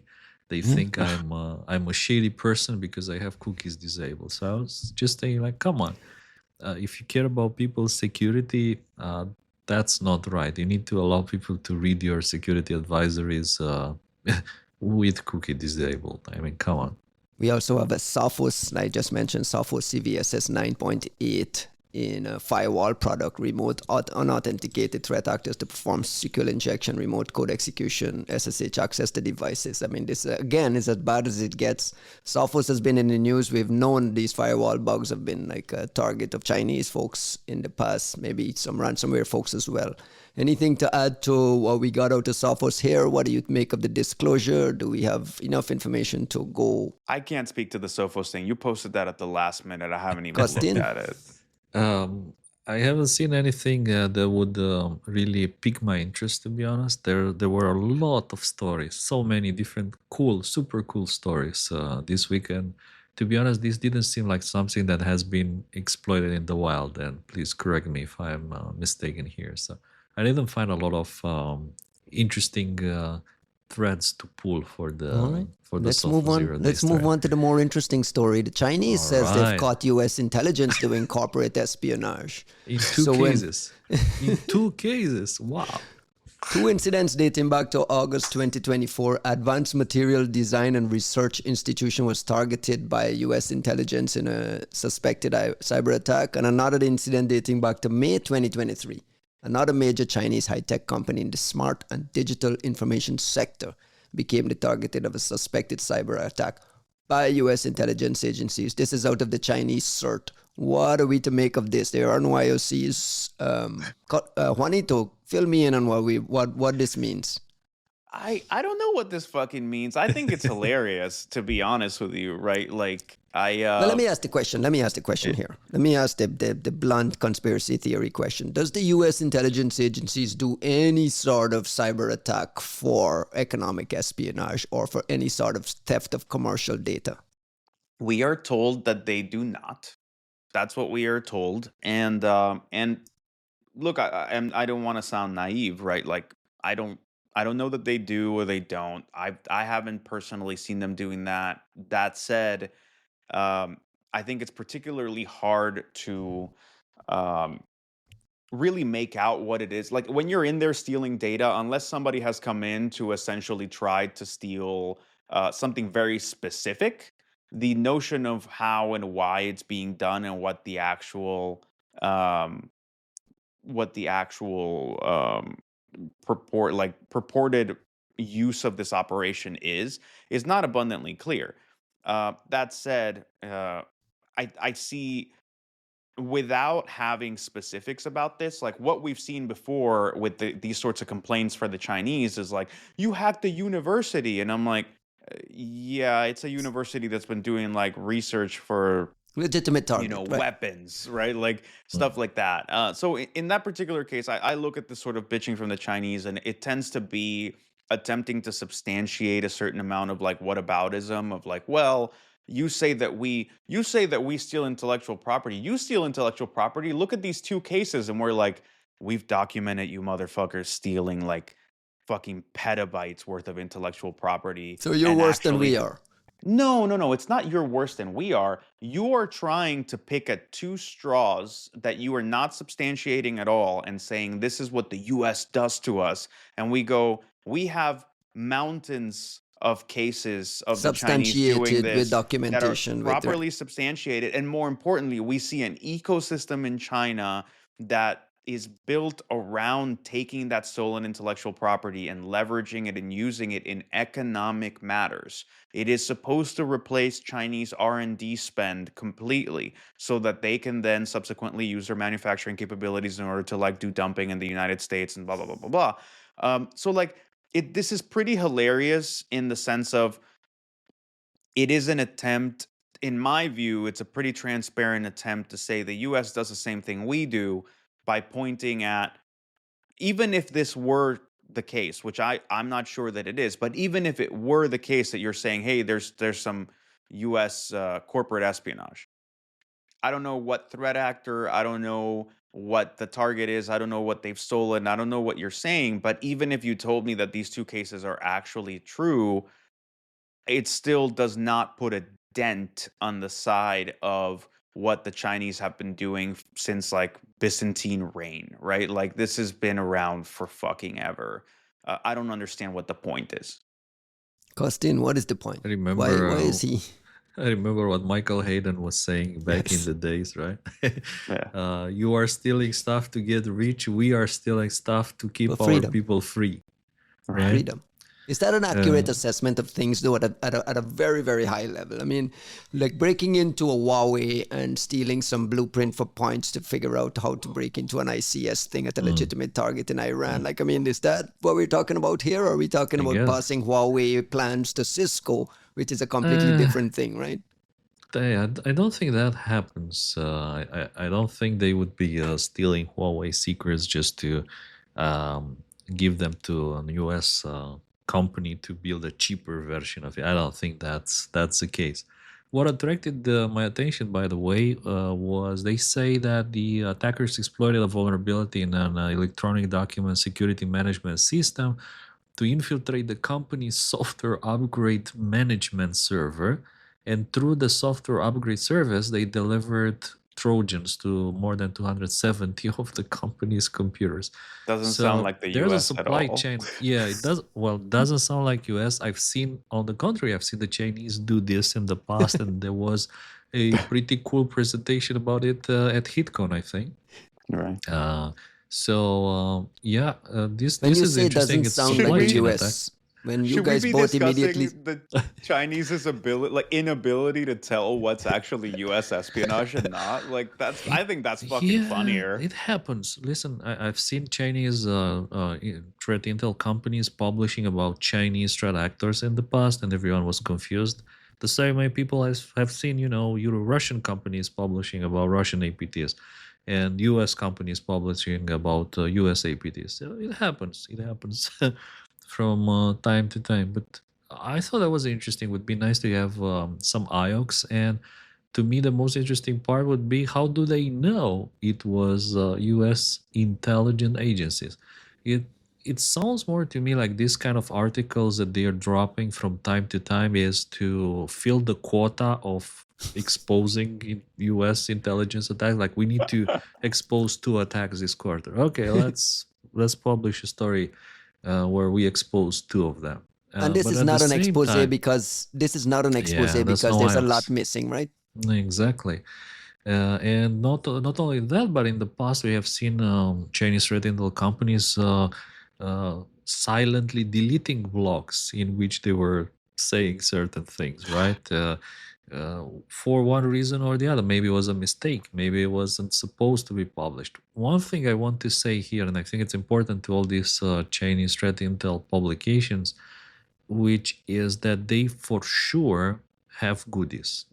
This is something that nobody should What ignore. makes you Like, think that? we're making a lot of fun. We're making a lot of That's fun of these yeah. stories, We right? are very very But dismissive of this, but you think that they have I goodies. What makes you I think that? guarantee to you that there's for sure people who are technically competent, and there's people who analyze such sophisticated attacks, and there's people who have the goodies, because I know, I've seen them. I talked to some of them, and I know they have the goodies. They're just not sharing them for one reason or another, or they're sharing them from time to time, not that often. But yeah, What is a goodie? there's guys. What is a goodie?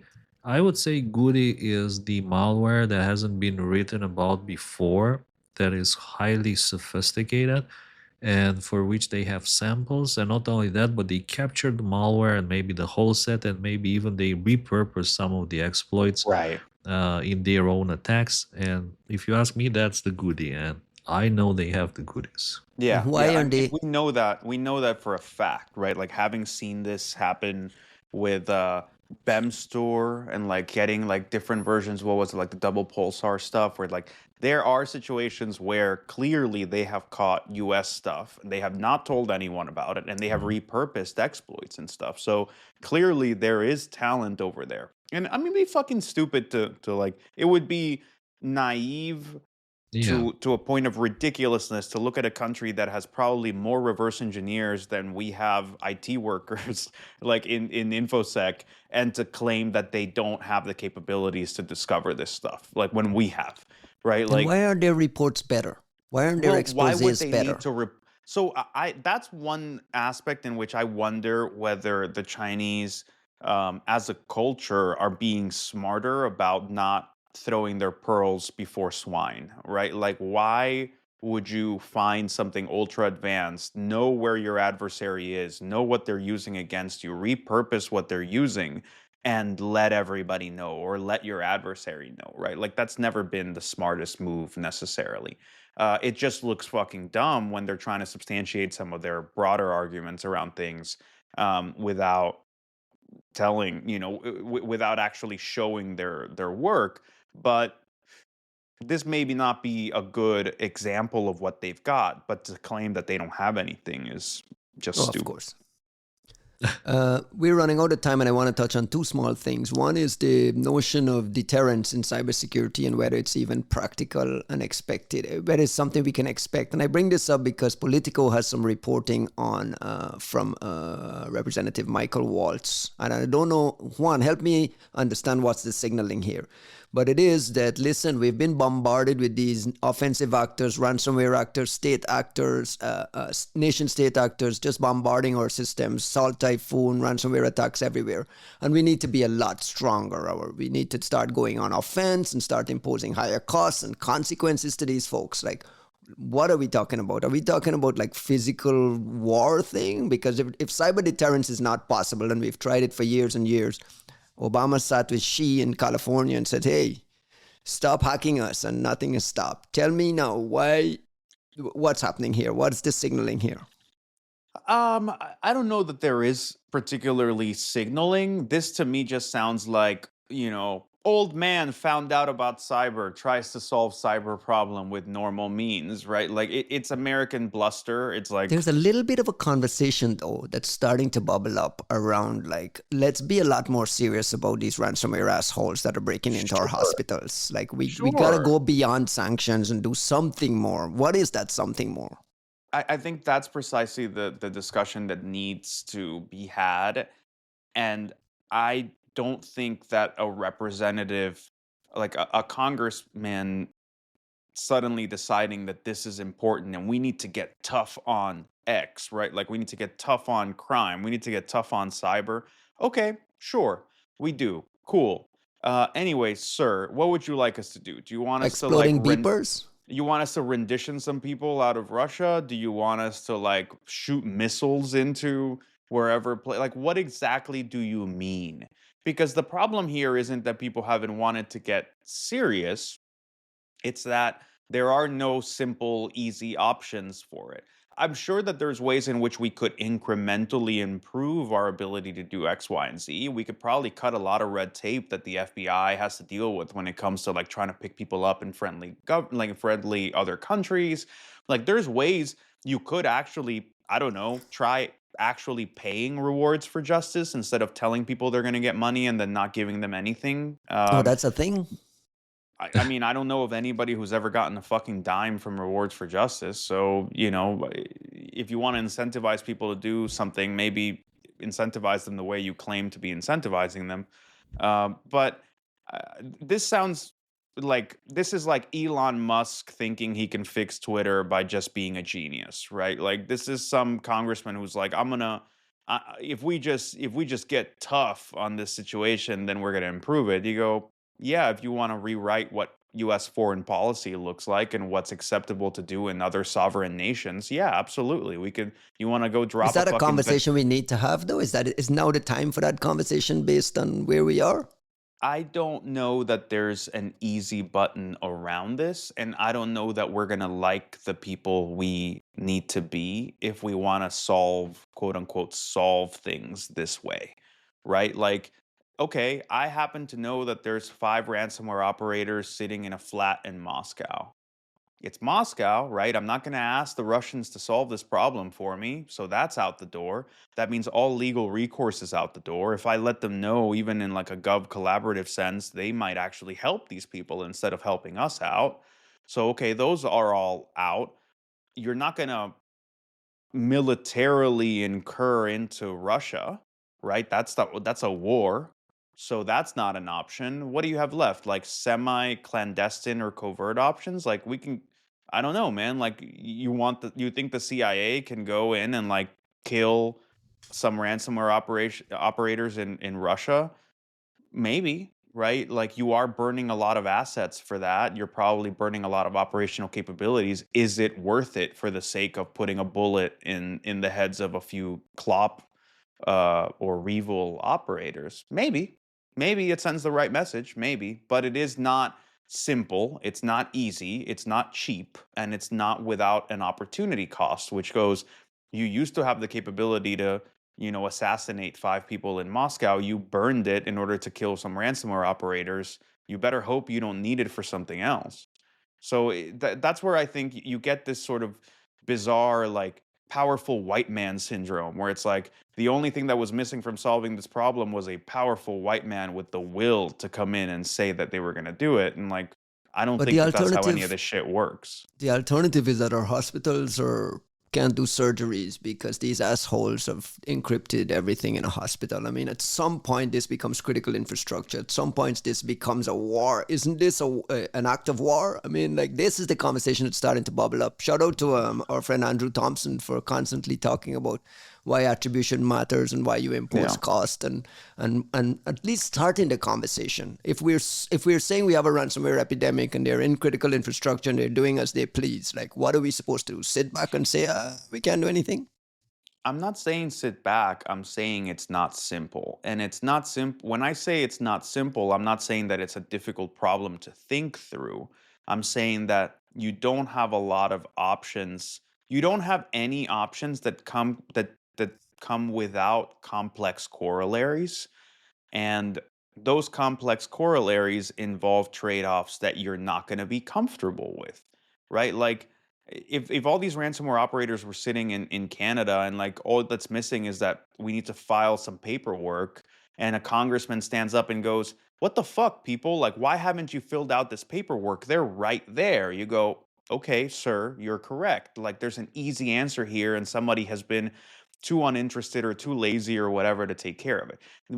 That is not the situation that we're in at all, right? Like, there's actually a lot of creativity in how the FBI collaborates with some of the folks in the industry. Like, if you look at them picking up like anonymous Sudan, right? Like, you had to lure them to a certain place and you pick them up in another country, and like there's a lot of shit that goes into that. But clearly some of those folks are trying to do it.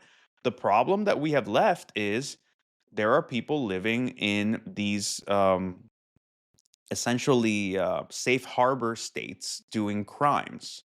So the real discussion we need to have is, how do you treat a safe harbor nation differently such that you can have some means of leverage for handling the situations? I personally wonder why we don't act as a safe harbor nation ourselves when it comes to targeting other safe harbor nations. Like, what if the three of us decided to conduct a ransomware operation against Russian hospitals tomorrow? We'll blame it on Costin because We can nobody's going blame to it. pick him No, up. no, no. Right, but that's my point, right? Why are you and I worried about getting picked up or like getting prosecuted by the U.S. DOJ for conducting an operation in Russia? And I think that's where you get into this kind of Boy Scout bullshit of like, oh yeah, that's just not the right thing to do. That's a crime. And you go, well, if we had ransomware gangs on both sides of the equation, our governments could come to the table together and say, how do we stop this problem that is affecting the both of us? Right now, there's a problem that goes in one direction and the other place doesn't help.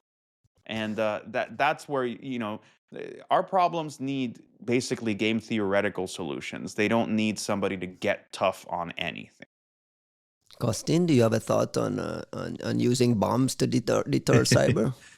There were two stories that I think we missed, but I think they are worth mentioning anyways this week. The first one was that the FSB raided a call center in Moscow and they arrested like 30 or 50 people. And I thought that was interesting because you don't typically see the FSB running around Moscow arresting people anymore, right?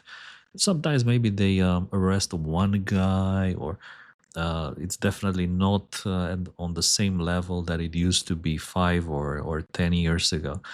And actually, these call centers, investment call centers, they're a huge issue, a huge problem in Romania. I was talking to a number of law enforcement officers from Moldova, and they were saying there's a lot of this in Moldova as well. Even I got a call from one of these call centers in which they try to convince you to invest your money in different things, and obviously you lose all your money. And the law enforcement was telling me there's hundreds and hundreds of millions of euros being stolen from Romanians through this method.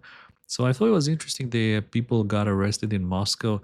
Is it because they were not paying the protection fee? Like, what's going on there? Like, how come that the ransomware people are not getting arrested, but these call center people got arrested? That was the story number one. The story number two was that Ukraine flew two drones into a building in Kazan.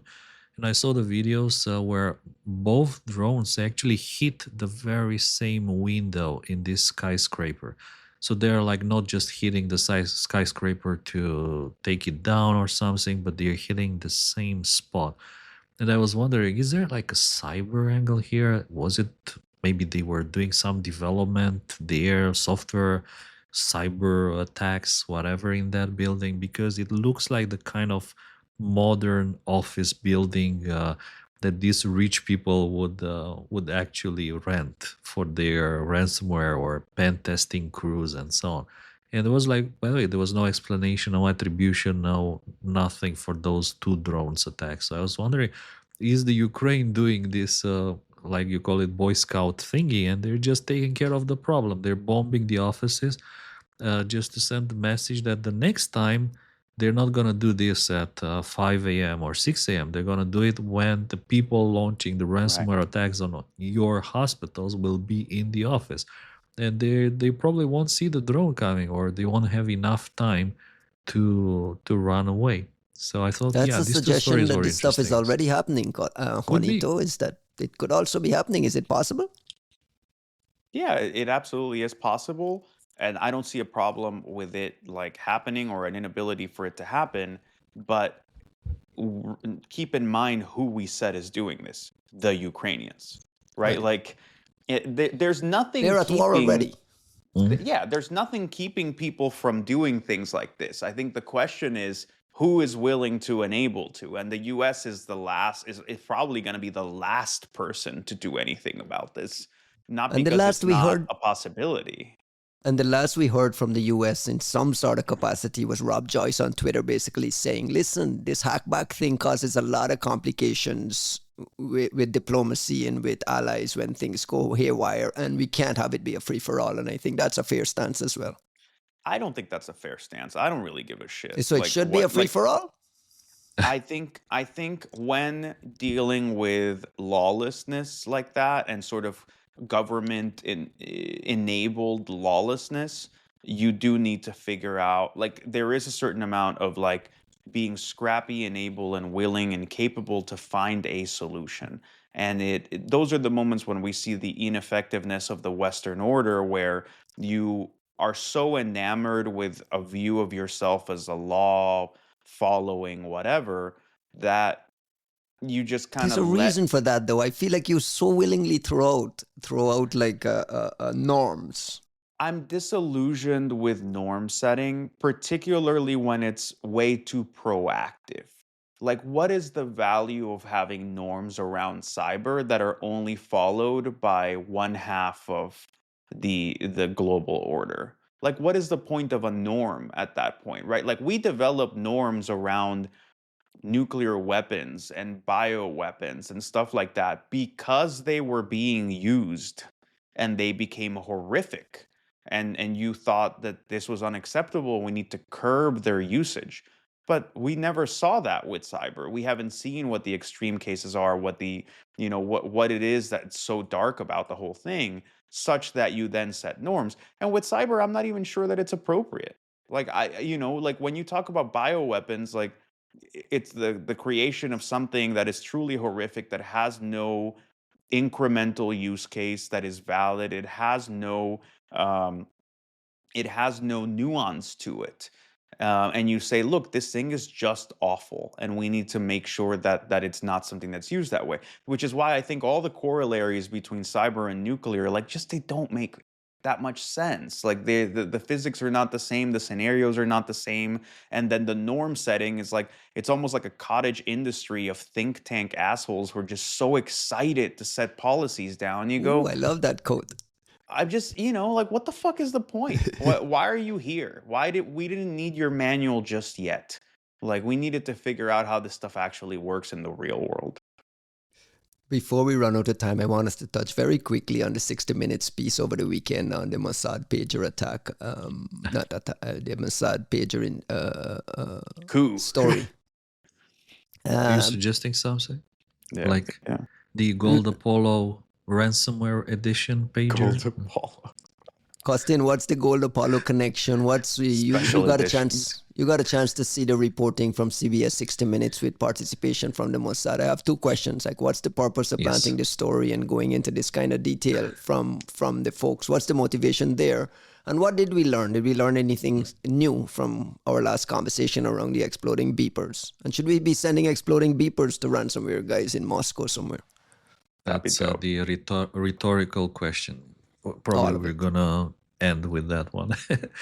uh, I did look into this, and I thought there were a few new details which were quite interesting to me. One of them was the Mossad hired the top Gold Apollo's saleswoman, like their best saleswoman, and actually she did such a good job that actually everyone wanted to buy these pagers. They were like the hottest thing on the market, and everyone. And whenever people were reaching out to these companies to buy the pagers, the solution not to sell was just to make some insane quotes like, "Yeah, it's $10,000 for a pager." And everyone's like, "Holy crap, $10,000 for a pager!"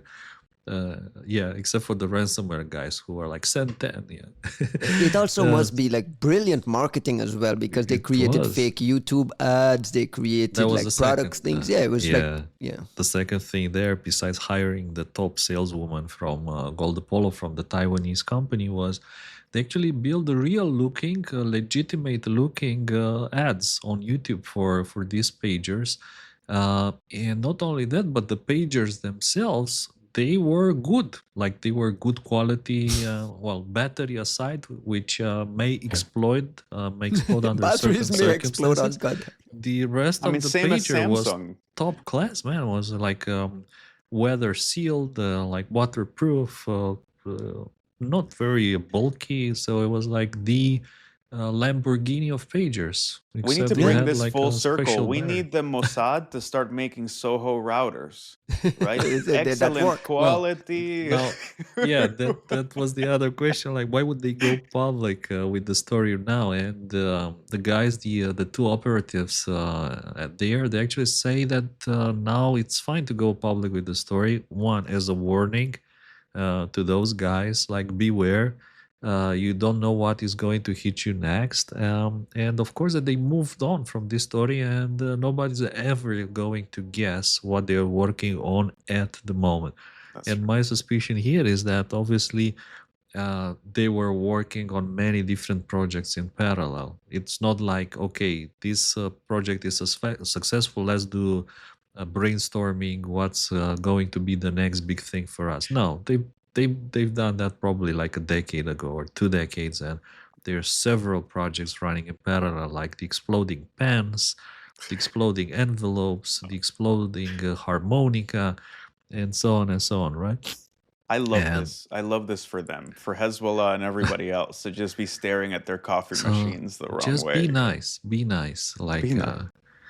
There's ah, also a little bit of a signaling about us being very ethical about this because a mm, big message there was, listen, we tested everything multiple times. We wanted to make sure there was minimum damage. We were just targeting these fighters. We had like we really tested even ringtones to make sure they would be the ones who were responding to it and make it sound urgent. So there is a little bit of that. We talked about it in the last episode when we with the predatory Sparrow guys. About a lot of it is like, what are the ethics around doing some of these in-person things?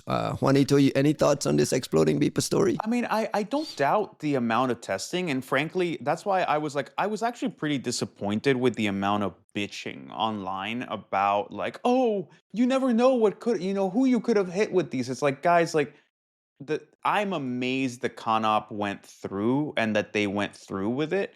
I know, like, just having read enough about these things, like the amount of work that goes into saying, how will this work? How do you keep it from a child grabbing the thing? How do how likely is it that like this is going to cause collateral damage? It's going to blow up. You don't want to blow up everybody. These guys are in a market and like this and that happens. Like that kind of pedantic thinking goes into rejecting 95% of the ideas that people come up with. And so when you do see one of these go through, it's because somehow it made it through all that fucking vetting and someone decided that it was a good enough decision. And I'm glad that they did. I think we need to be doing more things like this, targeted, careful, carefully deployed things that make people consider that there is a cost to joining a terrorist organization. There is a cost to being a paramilitary. You want to even just be a courier for terrorists?